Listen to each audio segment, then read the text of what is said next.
What's up, everybody? Jimmy Smith. Not a fight I'm talking about. No pre-fight, no post-fight. What I want to talk about is the comments Stephen A. Smith made about Cowboy Cerrone post-fight. And what he said, I'm going to quote here so I don't screw anything up. Quote, "I'm quite disgusted. Let me be very, very clear. I'm honored to be up here with you guys. I'm a spectator watching the sport. I expected to see more than 40 seconds. I predicted McGregor was going to win this fight inside of 2 rounds. I thought he would take him out. Here's the deal. 15 seconds in, Cowboy Cerrone was done. He got hit with those shoulders in the clinch, and he was done. It looked like he gave up. It was an atrocious performance on his part." Now, what strikes me about this is saying Cowboy Cerrone had trouble mentally showing up in big fights was a common theme leading up to this. I said it. I said he has trouble in big fights mentally. He has trouble pulling the trigger, trouble starting quickly. A lot of people said that.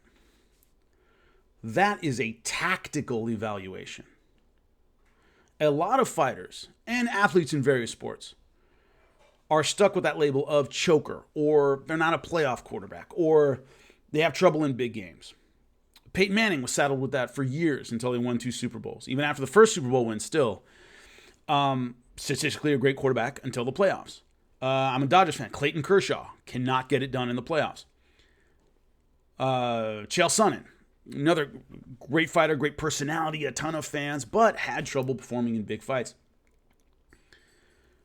That is something unconscious that happens to a fighter, generally mentally speaking. Giving up is a choice. That's a decision you make because of something happening to you in a fight. Saying somebody has trouble, that Cowboy had a mental lapse against Conor McGregor, that he wasn't able to pull the trigger, he just couldn't get going, he couldn't start. Once again, that's a tactical comment. Saying he gave up is a comment about Cowboy's character, because that's a choice. That's not unconscious. Giving up is a choice. I don't want to do this anymore. To me, Stephen A. Smith, as a broadcaster, I think he's a good broadcaster. I really do. A lot of respect for the guy. He's not a journalist necessarily. Keep that in mind. He's a broadcaster, meaning, the Cowboy thing. He always puts on the Cowboy hat and goes after Cowboy fans and all this stuff. It's part of his thing is entertainment. He's not a neutral journalist. He's not a neutral party. He's supposed to kind of say things that get under people's skin or are controversial. And, that's what he does. And I respect that. I don't have a problem with that. My problem with the comments is, let me put it this way. I once saw a comedy show, and this lady from New York, and this is in LA where I'm from, got up and trashed LA. And the crowd was silent. She died up there. And the person I was with at the comedy show knew her somehow. And she came over and started talking to us. She goes, "Oh, yeah, I had a rough night tonight." And I said, "Not a good idea to get up in LA and trash LA. And she goes, "Well, I see comics here do it all the time." And I go, "You're not from here. You're from New York." And she got up there and said, "I'm from New York," and the crowd knew it. I can complain about LA traffic. I got to deal with it every day. You don't. You're a tourist. And when it comes to Stephen A. Smith, when it comes to MMA, he's a tourist. He doesn't live here. He showed up at a big fight and was, got a platform to talk about it. He said, in the quote I just read, "I'm a spectator. I'm up here with you guys. I'm not one of you." Right? Now, I'm not saying he doesn't have the right to say that. He has freedom of speech. He can say it. I'm not saying he doesn't have the right to. The reason it's distasteful, in my opinion, is I get asked all the time whether someone who never fought should be a commentator or a journalist or something like that, has the right to say certain things, usually about Joe Rogan. And one of the things I say is 2 things. Number one, Joe Rogan generally doesn't say things about people's character. Now remember, this is a character evaluation. An educated fan or someone who cares about or is trained in the sport, which Joe has, even though he hasn't competed in MMA, he's trained in kickboxing and jiu-jitsu, can make tactical comments about what they're seeing. It just takes experience. You just have to see it enough times. Joe doesn't, and that I recall ever, I'm sure he has at some point, question someone's heart or character. you need to really be in the trenches to do that. And what I mean by that is Luke Thomas, a peer of mine, good friend, saved my life to some degree when it came to staying in MMA because he got me the gig with SiriusXM. He's an MMA journalist. He has never competed in MMA, but he makes his living in MMA. He's in the trenches. He's in locker rooms. He's at events. He's interviewing fighters. He's interviewing fighters' camps, fighters' families. And once you're in the trenches, Steve Farhood, great boxing mind, one of the greatest boxing minds I've ever spoken to ever. He was never a professional boxer, but that's where he makes his living. If Steve Farhood, Luke Thomas, someone who hasn't fought, says something about a fighter's character, he gave up, he's a quitter, he cheated, character judgments, you have to deal with that fighter at some point. You're going to see him. You're going to be at their team. You're going to be in the locker room. You're going to be in a fight with them. And they're going to get in your face and tell you what they think. And you got to deal with that. Because you live here. You throw garbage on the street in your own neighborhood. Your neighbor's going to knock on your door and go, hey, what is that? Clean up your house, dude. Because you live there.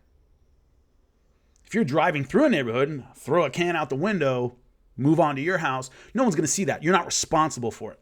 So the issue I have with not necessarily a non-fighter, but someone who isn't part of the community, who doesn't necessarily spend a lot of time in this community making a comment like that, is he doesn't have to back it up or see that person or deal with that ever. I've made comments, usually not about a fighter's character, but how a fighter dealt with something tactically at a Bellator show or UFC, whatever, and that fighter took issue with it. And the next time we had a fighter meeting, they got upset, and I had to tell them, look, man, I call it how I see it. I saw X, Y, and Z. I had to defend what I said. Because, that fighter's there again. I'm going to run into him at some point. And so that's the issue to me. When it comes to basketball, which is where Stephen A. Smith really lives, in a sense, he's on basketball courts, he's in the locker rooms, he's in that environment. If he called a basketball player a quitter or something like that where it was character-oriented, he's going to have a 6'9" basketball player going, hey, what's your problem? You're going to have those fans saying, what's your problem? His family, his coaches, his entourage, whomever. You're in that environment. That's where Stephen A. Smith lives. He's going to deal with that person eventually.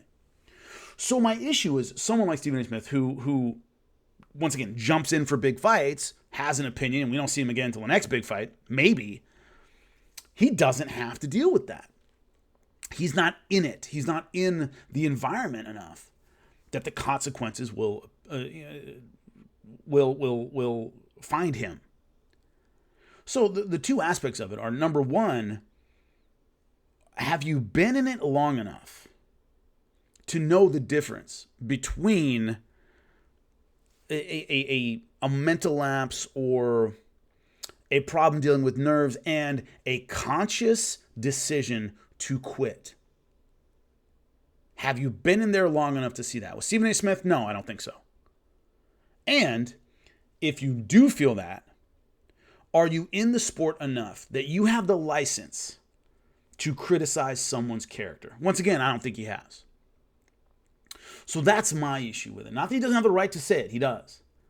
But the reason I wouldn't, and the reason I disagree with his choice to do that, is you don't live here, dude. I have seen plenty of times, calling fights, a fighter give up. I have. I generally don't say, man, he gave up. I generally don't make character judgments, generally speaking, on air. Because of that, I might think they gave up, but I don't know. I'm not in their head. I'm not in their heart. I would if I felt someone did. If I felt 100% they did, I would. But it's a tricky line to walk. And also the confirmation you get is generally later. Meaning, I've seen fighters, two of them jump out to me, and I'm not going to out them here, that there was a stoppage in both fights, and I talked to the referee afterward about it, because they seemed a little earlier, person just kind of collapsed a little bit. And in both instances, I talked to the referees, and they were two separate referees that I know well. And in both instances, the fighter looked up at the referee and went, "Get me out of here." Like, dude, come on. And so the referee stopped the fight. He goes, "Yeah, you didn't." It was off camera, obviously. They're not going to look at the camera and do that. But he goes, the fighter looked up at them and went, "Get me out of here." dude. And he jumps in and stops the fight. So I got confirmation that the fighter chose to go, well, I'm out of here. And in both of those instances, it looked like they gave up on camera to me. And then afterward, the ref was like, yeah, they gave up. But if I didn't have that confirmation, I wouldn't know that. Looked like they gave up, but I'm not in the fighter's head. It takes a lot of time in this sport and a lot of investment in this sport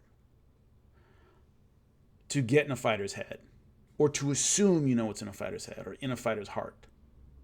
That's where having fought means a lot, because I've made that walk. I've been in there getting hit in the head. I've been, had limbs pulled the wrong way, heard things pop inside a fight.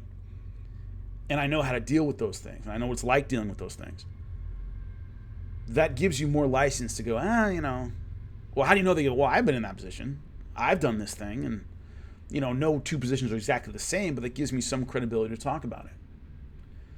And so the defining lines are, is it a tactical comment or is it a character comment? And are you in this enough that you will have to defend yourself in the long term from people who disagree with your character assessment? And on both sides of those, I think Stephen A. Smith was on the wrong side. But hey, let me know what you think. Jimmy Smith commenting on the news, man. Hopefully we see more of it. Talk to you soon.